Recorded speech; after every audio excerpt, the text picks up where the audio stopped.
One of the biggest parks that I was visiting for the first time in 2021 was Adventureland in Iowa.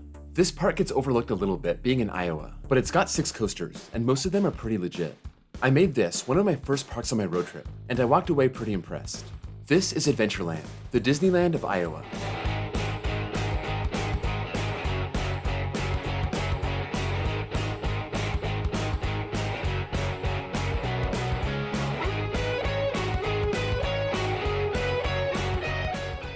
So, why the Disneyland of Iowa? When you walk in, you're greeted with a hill and a train station on the top, and you have to split off on one side or the other, clearly modeled after Disneyland's entrance. Once you get around that hill, you enter the main park by walking down, yes, Main Street. That's where the similarities end in my view, but the park looks really nice. It has an easy to follow layout and a lake near the back, and a bridge to get to all the rides in the very back. But we didn't go here to admire the buildings or the water. We came here for the coasters. Their star coaster is Monster, and I made a whole video just for this ride, so I'll leave that card above and link below. I'll just give you the CliffsNotes version here. It's a Gerstlauer Infinity Coaster, the first one that came to America back in 2016, and it's worth the price of admission by itself. It's 133 feet tall. It sends the train right over the top without braking, throwing you out of your seat down that 101-degree drop. The first element is really unique, leaving you hanging sideways before diving back down, into the dive loop which has incredible whip. Then there's the finish loop, and this gives great hang time. Then another dive loop to turn back around, a big airtime hill that goes over the sky ride, so it doesn't have that much airtime, into an Immelman to turn around, and then you hit a trim brake so you get hang time on this bank turn, and you end with the corkscrew. It's a long ride, it runs very smooth, it's very easy to get stapled, and it looks amazing right in the middle of the park. It's by far the best ride in the park, and it's easily a top 100 coaster on my list. Our next coaster was Tornado, a 1978 wooden coaster that runs out and back across the back of the park. It was rough, it was boring, there wasn't even a hint of airtime. I don't know what else to say about this. It does have buzz bars, which is nice, but if you never come close to leaving your seat, there's not much of a point. I put this on my worst coasters list. There's just no redeeming factor of the ride. Rough and boring, you just can't be both. This is by far the worst coaster in the park. Dragon Slayer is the park's newest coaster, and this had been closed since the park opened, but it opened up after about an hour. This is right next to Tornado, using the land that Dragon used for his helices. It's not the free spin you're used to riding at the Six Flags parks. These are about 250 feet shorter in length, and they're about 8 feet shorter in height. It also doesn't have all those bumps after the lift. It just has one bigger one, so it's different, but I wouldn't say it's better. Every ride on a free spin is different, and I just got the one ride, on the Tornado side, and I heard that's not the good side. I got one good pop of airtime at the top, then I got one flip, and that's it. The second half did nothing at all. Pretty much the same experience I had on Joker at Great America. It's a free spin, this can happen. I've had some insane rides on them, but my one on Dragon Slayer kinda sucked. I ranked this 4th in the park. We went to the back of the park to ride Outlaw, one of the original CCIs. I rarely hear about this ride, so I didn't know what to expect. First, it's got buzz bars. Awesome. Unlike Tornado, this does have a couple good airtime moments, and right after the first turnaround, you get a really nice pop. That one is kind of jarring. Those are the good parts, now for the bad. It's kind of a short ride, a little over 40 seconds, and it's not all that smooth. It doesn't jackhammer you, but you are bouncing around a lot and not in a good way. All in all, Outlaw is a very average wooden coaster. A pretty good try for CCI as their first adult coaster, and their second coaster overall. But just don't go to the park expecting a lot from Outlaw. I would still put this at number 2 in the park. Phoenix was another coaster that was down earlier in the day, and by the time we got off Outlaw, it was open, but the line was pretty nasty. Even though it was a Saturday, we hadn't waited very long up to that point for anything. This one took a while, definitely more than 30 minutes, but I got to film the ride the whole time, so it wasn't so bad. This is a clone. You can find this at the Santa Cruz Beach Boardwalk, or Waldemere, or Lagoon, or even Hershey Park. It's a Maurer spinner, and they're usually more intense than the Gerstlauer ones, but the Gerstlauer ones have a higher ceiling if you get a ride with nobody across from you. Not much to say about it. It's a fun ride, and a really good addition for the park back in 2019. I'll put this at number 3.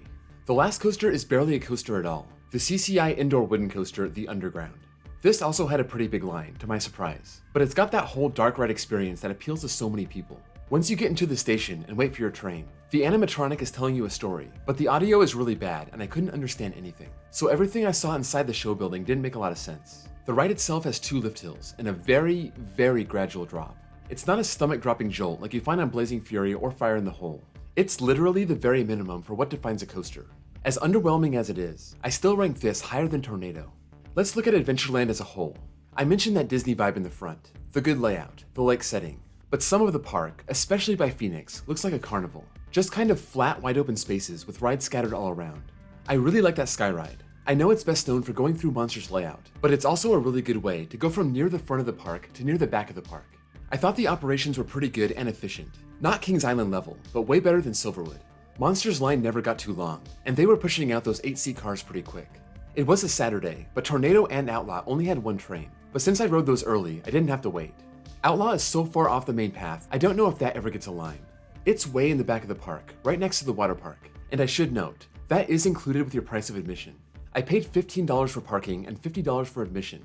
That's totally reasonable for a park like this. Maybe a little on the high side, but I can't complain. After all, this park has been reinvesting that money and adding coasters like crazy over the past 5 years. They went 20 years between the Underground and Monster, but since Monster opened in 2016, they added Phoenix in 2019 and Dragon Slayer in 2021. Dragon Slayer only took a tiny bit of Dragon's Land, and as of 2021, the rest of Dragon is still standing. The track just ends after those 2 loops. This will eventually be taken out, and there's even more land the park can use for a compact coaster. They can use an RMC Raptor, a Premier Ride Skyrocket 2, or best yet, an Intamin Accelerator. This was the coaster I pegged as the perfect dream addition for the park. They really need a launch coaster, and this would feature a big, powerful launch. If you look at the plot still being used by the Dragon, it's long enough to fit Accelerator from Knott's. The Intamin Accelerator may run them a lot of money, but if everyone got a Platinum Season Pass, they could pay for it in no time. I'm talking about that $400 Platinum Pass. $400 for a park like this. Unless that gives you partial ownership of the park, I'm not sure if it's worth it. So if you paid that $400, let's see what that pass can get you that other passes can't. Early entry to the water park, 30 minutes before anyone else. Priority parking, $15 off guest tickets, $50 off cabana rentals. Platinum souvenir cups, where you can get free drink refills and icy refills. Free admission to the Labor Day party. Admission to the exclusive Park Hospitality Suite, where you can walk in and get free drinks and popcorn.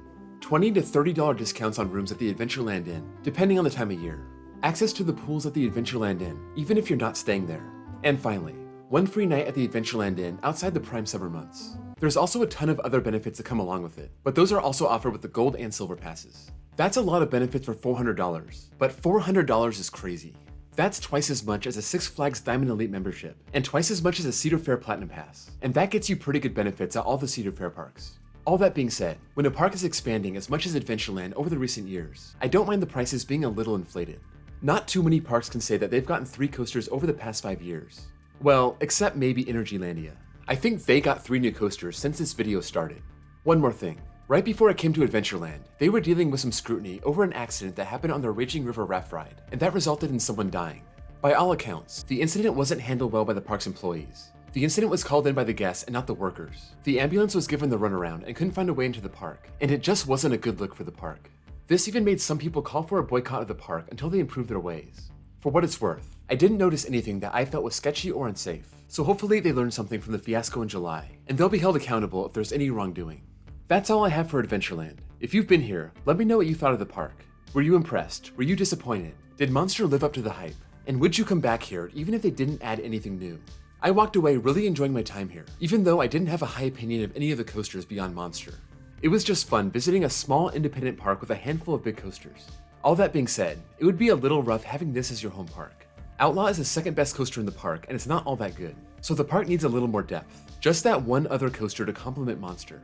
Maybe they can even get a really simple out and back RMC conversion for Tornado. Even that would do the trick. If you have any ideas for the best way to improve the park, sound off in the comments below. If you enjoyed this video, be sure to drop a like.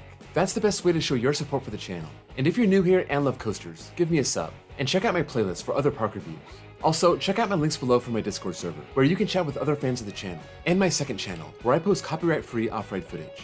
Thank you all for watching, and I'll see you all next time.